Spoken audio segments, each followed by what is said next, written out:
Yeah, let's talk about Apple and Epic Games. This has been a very, very long running legal battle, which has reached a conclusion.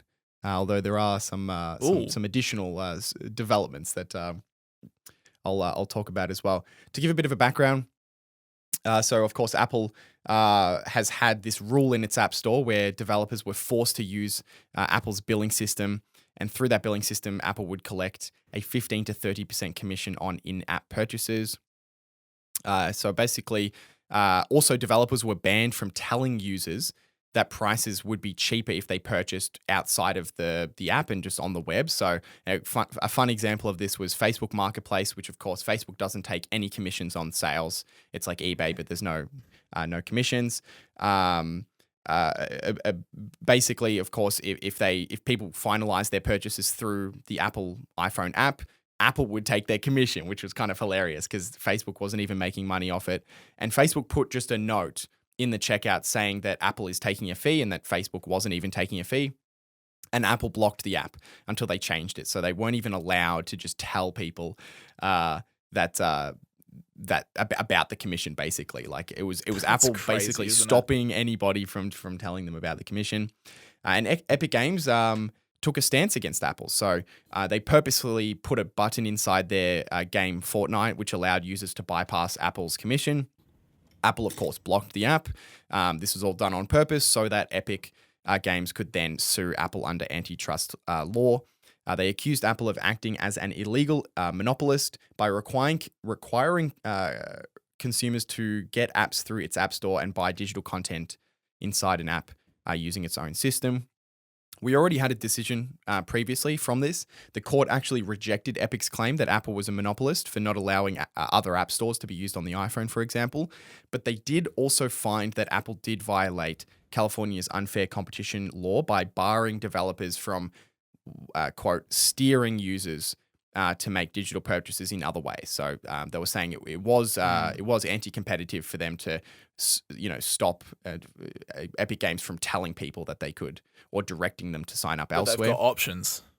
Yeah, so all of that had already previously happened. What happened today was both Epic and Apple were appealing the decision to the US Supreme Court because the decision was kind of like a middle ground. Both of them were not happy with the decision, and the US Supreme Court declined to take up any appeals on the case, bringing an end to the saga. Oh. So Apple will allow app makers selling to US customers to add links and buttons inside their app to bring users to an outside website where they can pay with a credit card. So you can put a button in and direct people outside of Apple's billing system. But Apple also now requires that a company offer Apple's billing system. So it can't be like an alternative. It can't replace Apple's billing system. They have to offer both.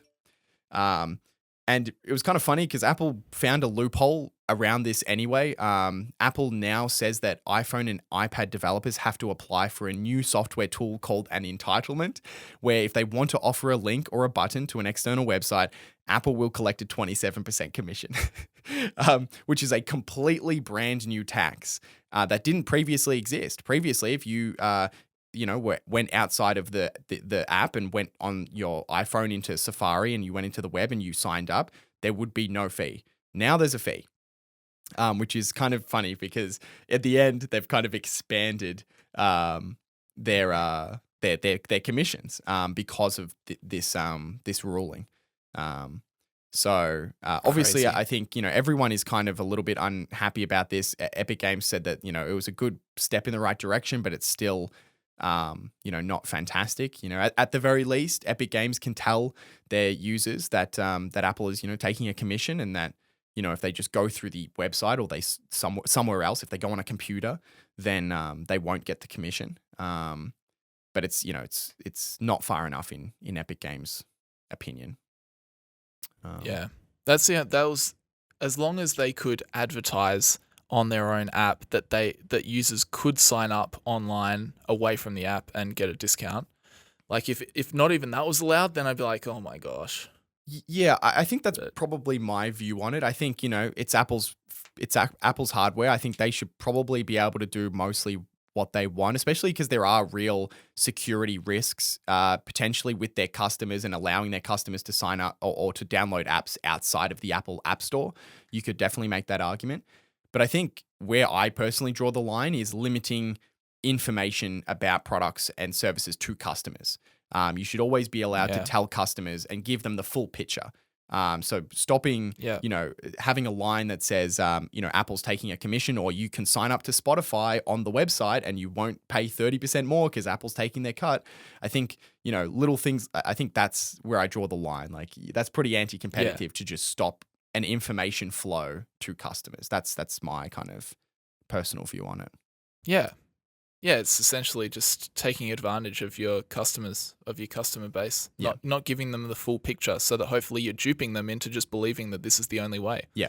That they have to pay a 30% tax. Yeah. Sorry, you just have to. And you don't have to, but we don't have to tell you. Yeah, and so Apple probably mostly won, I think, out of that legal battle in the end. Nothing really changed all that dramatically. However, one battle's over. Another one begins. The U.S. Department of Justice is about to launch their own antitrust lawsuit against Apple. It's expected to come as soon as March this year. And the case will reportedly focus on software and hardware limitations on iPhones and iPads that impede competitive services, which I would say very likely includes their 13 to 50% commission, and how far they go in terms of claiming what's allowed and what's not allowed. We don't really know yet. Obviously it could go as far as saying Apple needs to allow other app stores on iPhone, which, maybe it goes that far, but it could be just, it could be less. I guess we'll find out the details of that in a couple of months. Yeah. There you go. Man, I hate that whole Apple's, it just annoys me. I agree with you, Hamish. I think that it's like, generally I'm like, well, a private company, or a public company, make a product, you can do whatever you want, but if you're starting to really take advantage of your monopolistic position and bully others, and screw over consumers with this 30% tax, then that's where I don't really like it as much. Yeah, I think that the Facebook Marketplace kind of jab that Meta Platforms did, I think was just very funny. I think that exposed, I think, to me in a way, just how egregious Apple is with that, because it was literally it was a text line that just said, Apple takes a 30% commission, Facebook makes no money from your sale. And even that wasn't allowed, which is, I thought that was kind of